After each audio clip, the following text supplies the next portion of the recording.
Okay. Hey everyone, this song is called La Chica Shia by Nurlo, and music is recomposed by K Studio, aka Gaoya, and kudos goes to him. Not the best, but I hope everyone enjoyed this song cover or song.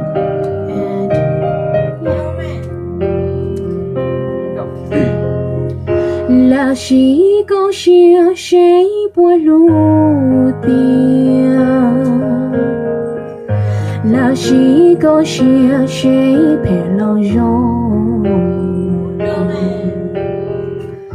nó có lũ mong nuôi cha đó cơ,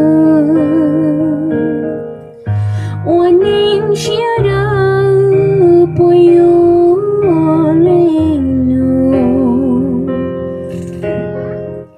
là chỉ có chia sẻ bùa giờ chi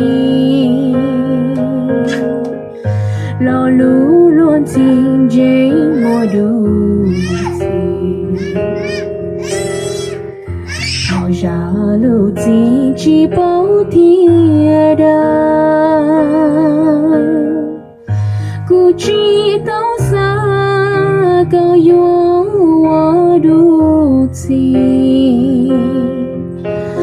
đã chỉ có lũ xia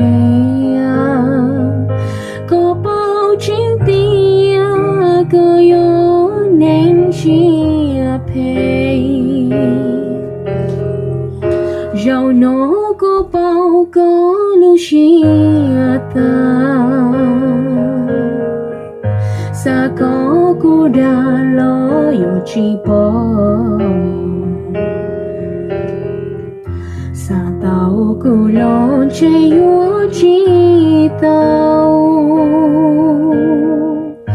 sa nó cũng so lo yo chỉ nó lo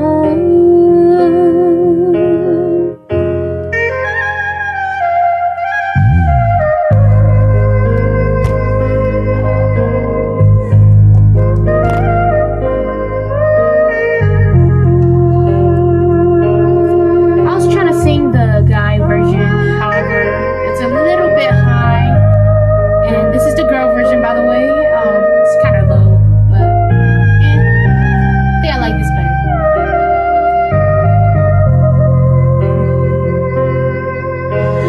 Da chỉ có lũ xia, có bao chuyện tia, có ít lũ xia phe, giàu nó có bao có lũ xia ta sa có cô đã lo yo chỉ bỏ sa tao cô lo che yo chỉ tao sa nó cũng so lo yo chỉ nó lo.